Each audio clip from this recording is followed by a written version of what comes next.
ABN Radhakrishna రాసిన ఓ రోత వార్త పైన ఒక రచ్చరచ్చ జరుగుతుంది.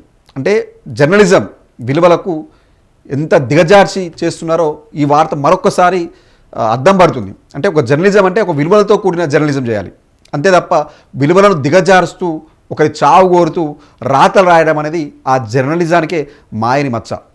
అలాంటి వార్తే ఇప్పుడు మరోసారి కూడా, అంటే ఇదివరకు కూడా చాలా రాసిండు ఇలాంటి చిల్లర వార్తలు, ఇప్పుడు మరోసారి కూడా ఓ వార్త రాసిండు.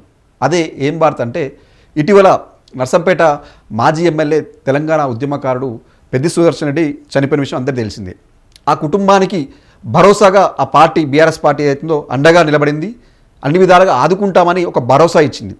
ఇదే నేపథ్యంలో ఆ పార్టీ అధినేత తన సహచరుడు, ఉద్యమ సహచరుడు చనిపోవడంతో ఆ కుటుంబాన్ని పరామర్శించేందుకు ఇంటికి వెళ్ళి పెద్ది సుదర్శన్ రెడ్డి కుటుంబాన్ని కేసీఆర్, ఆ బీఆర్ఎస్ పార్టీ అధినేత కేసీఆర్ అక్కడికి వెళ్ళి వాళ్ళకు భరోసానిచ్చి ఆదుకుంటాము, మీ అండగా ఉంటామమ్మా, మీరు భయపడకండి, అధైర్యపడకండి, పెద్ది సుదర్శన్ రెడ్డి లేకపోయినా ఆయన చేసిన సేవలు ఉన్నాయి, ఆయన చనిపోయినా మనం మరవలేకపోయినా మీ అందరికీ మేము అండగా ఉంటామమ్మా, మీరు భయపడకండి అని చెప్పేసి అక్కడ కేసీఆర్ ఆ కుటుంబానికి ఒక భరోసానిచ్చిండు.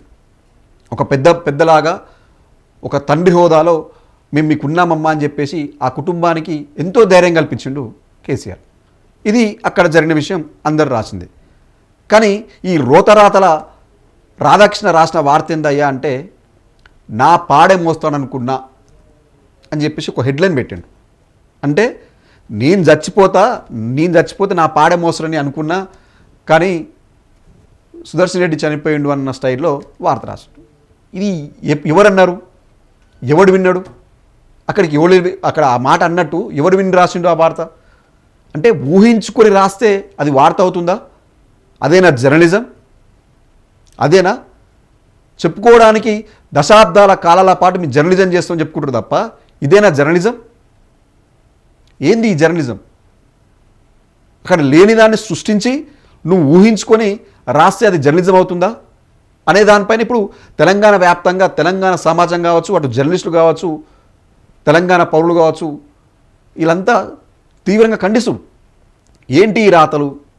ఒక కుటుంబానికి ఆయన వెళ్ళి భరోసా కల్పిస్తే ఆ విషయం రాయకుండా నా పాడే మోస్తాడనుకున్నానని చెప్పేసి హెడ్లైన్ పెట్టడం అనేది ఎంత దిగజాడుతనమని చెప్పేసి కూడా చాలామంది విమర్శిస్తారు.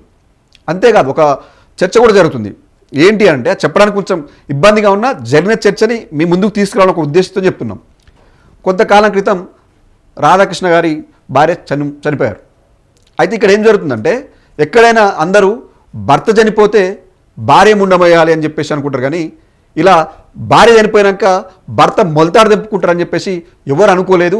పాపం రాధాకృష్ణకు ఆయన మొలతాడు తెప్పుకునే పరిస్థితి వచ్చింది అని చెప్పేసి ఒక చర్చ జరుగుతుంది. అది చెప్పడానికి ఎంతో, అంటే చెప్పాలని ఎట్లా ఉంది, కానీ ఆ రకమైన చర్చ జరుగుతుంది. ఎందుకు జరుగుతుందంటే, నీ రోత రాతల వల్ల ఆ రకంగా వెళ్ళాల్సి వస్తుంది. ఎందుకు ఆ సోషల్ మీడియాలో ఆ రకమైన కామెంట్స్ వస్తున్నాయంటే, నీ రోత రాతల వల్లే. ఒక కుటుంబానికి భరోసా ఇచ్చినప్పుడు అది రాయాలి. ఒక చనిపోయిన ఇంటికి ఆయన వెళ్ళినప్పుడు అక్కడ ఏం జరిగింది, కంటతడి పెట్టిండు, కన్నీళ్ళు పెట్టుకుండు, ఆయనతో పాటు చేసిన జర్నీని గుర్తు చేసుకుండు, అవి ఏవి రాయాలి. ఒక సందర్భంలో అనుకుందాం, మనం ఒక జర్నలైజ్ అనుకుందాం, ఒక ఇంట్లో ఎవరైనా చనిపోయినప్పుడు ఒక తండ్రి సంబంధించి కొడుకు చనిపోతే తండ్రి అనుకుంటాడు, అయ్యో బిడ్డ నేను ముందు అనుకున్న బిడ్డ అని చెప్పేసి ఒక భావోద్వేగంతో అవుతాడు. అయితే దాన్ని హైలైట్ అయిద్దా? అక్కడ పార్టీ మొత్తం అక్కడ ఉండి అండగా ఉండి మేము మీకు అండగా ఉంటాం, మీరు భయపడకండి, చిన్న పిల్లలు, వాళ్ళకి మీరు సపోర్ట్ ఉంటామని చెప్పేసి వాళ్ళకి ధైర్యం నింపితే అది రాయకుండా అన్ని పేపర్లు ఏం రాస్తే చూడండి. కానీ ఎందుకు మరి నా ఈ పాడే మోస్తుండు, సాగు కోరుకుంటుడు, ఏంది ఇది? ఇది ఒక చిల్లర రాతలు. జర్నలిజం విలువకు మాయని మచ్చనే చెప్పాలి. అందుకే ఈ రాతల వల్లే ఇలా సోషల్ మీడియాలో కావచ్చు, కొంతమంది బీఆర్ఎస్ నాయకులు కావచ్చు చేస్తున్న విమర్శలు ఏంటంటే, నీ పర్సనల్గా అంటే మీ భార్య చనిపోతే వాస్తవంగా భార్యగా చచ్చిపోవాల్సింది, భర్త చచ్చిపోతే భార్య ముండలు మోస్తారు, కానీ ఇక్కడ రివర్స్ అయిపోయి పాపం భార్య చనిపోతే రాధాకృష్ణ మొలదారు దింపుకుండు అని చెప్పేసి ఒక చర్చ జరుగుతుంది. ఇంత దారుణం చెప్తే కదా, ఆ చెప్పాలంటేనే కొంచెం ఇబ్బందికరంగా ఉన్న ఆ రకమైన చర్చ జరుగుతుంది. ఆ రకంగా జర్నలిజం విలువల్ని కాపాడే ప్రయత్నం చేయాలి తప్ప ఇలా దిగజార్చే విధంగా రాతలు రాయడం ఏంటి? బీఆర్ఎస్ వాళ్ళు కూడా ఆ పేపర్, బీఆర్ఎస్ పార్టీ వాళ్ళు కూడా, ఎందుకంటే ఆ పార్టీ అధినేతని ఇంత నీచంగా అవమానిస్తారని చెప్పేసి ఆ పార్టీ వాళ్ళంతా ఏదైతే ఆంధ్రజ్యోతి పేపర్ ఉందో ఆ పేపర్ని తగలబెడుతున్నారు. గతంలో కూడా చాలా జరిగినాయి ఇలాంటివి. అయినా ఏదో కుక్కతోక వంకర అన్న విధంగా ఈ వ్యవహారం ఏంటి? అంతేగా బీఆర్ఎస్ వాళ్ళు కొన్ని ఆరోపణలు కూడా వేస్తారు. ఏంటి అంటే ప్రస్తుతం మన ముఖ్యమంత్రి రేవంత్ రెడ్డి కూడా ప్రతిసారి ఏ సభకి వెళ్ళినా కానీ ఊరేయాలి, సావాలే, సంపాలే, పేగులు మెడలు వేసుకుంటా అని ఒక చాలా కామెంట్స్ కేసీఆర్ పనిచేస్తుంటాడు. ఇప్పుడు ఈ ఎవరైతే ఈ రాధాకృష్ణ ఉండో ఆ రాధాకృష్ణ ఈ సంబంధించి సోకాల్డ్ అంతా ఒకటే అన్న ఒక చర్చ కూడా ఉండే, అది అందరికి తెలిసిన విషయమే. కాబట్టి ఆ రేవంత్ రెడ్డి గారి సంబంధించి ముఖ్యమంత్రి అలా చెప్తున్నప్పుడు మేమెందుకు రాయొద్దు అన్న విధంగా ఆయనకు యాడ్గా అంటే ఆయనకు తోడుగా ఈ రకమైన వార్త రాసని చెప్పేసి కూడా బీఆర్ఎస్ వాళ్ళు కావచ్చు, కొంతమంది సమాజం గురించి కూడా వస్తున్న మాటలు ఇవి. కానీ ఏది ఏమైనా సరే మీ పార్టీ పరంగా నువ్వు ఏం చేసుకుంటావు విషయం పక్క పెట్టినప్పటికీ ఆయన ఒక మాజీ ముఖ్యమంత్రి, అక్కడ జరిగిన సంఘటన ఏంటి, అక్కడ జరిగినప్పుడు అక్కడ ఏం జరిగింది అది రాయాలి. ఆ కుటుంబానికి పార్టీ తరఫు నుంచి 2 కోట్లు ఇచ్చిర్రు, అది పెట్టిర్రు. కానీ నేను మీకు అండగా ఉంటా బిడ్డ, మీరేం భయపడకండి, మేమంతా ఉన్నాం అని చెప్పి కన్నీళ్ళు పెట్టిండు. అవే పెట్టలే, నా పాడే మోస్తాను అనుకున్నా పెట్టు. ఇలాంటి చిల్లర రాతలే మానుకోవాలి. గతంలో కూడా చాలా ఇలాంటి రాతలు రాసే చాలా వరకు తీసుకొచ్చుకున్నారు. కానీ ఇది మళ్ళీ అలా పునరావృతం కాకుండా చూసుకుంటే బాగుంటుంది కదా. అంతేగాని ఈ రకమైన చిల్లర రాతలు రాసి ఆ జర్నలిజం విలువల్ని తీసేయద్దు, జర్నలిజంలో కాపాడండి. ఎందుకంటే మీరు చెప్పుకుంటారు కదా ఓ 30 years ఇండస్ట్రీ అని చెప్పేసి.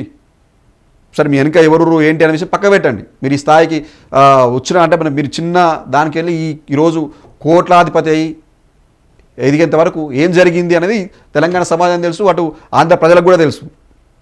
అంతేగాని ఈ జర్నలిజం ముసుగులో చేసిన ఈ వ్యవహారాలు పక్కన పెట్టి కాస్త జర్నలిజం కొన్ని చోట్లన్నా కనీసం చావుకాడనన్నా కాస్త జర్నలిజం విలువల్ని కాపాడుకుంటే అందరికీ మంచి అని చెప్పేసి తెలంగాణ సమాజం మొత్తం కోరుకుంటుంది. ఆ రకంగా ఇకపైనన్నా కాస్త బుద్ధి తెచ్చుకొని రాసే వార్తలో కొంచెం నిజం ఉండేటట్టు, అది చదివితే కూడా కొంచెం ఇదా అన్నట్టు ఉండాలి తప్ప ఇలా చిల్లర రాతలు రాయొద్దని మా తరపున తెలంగాణ సమాజం తరపున కూడా కోరుకుంటున్నాం.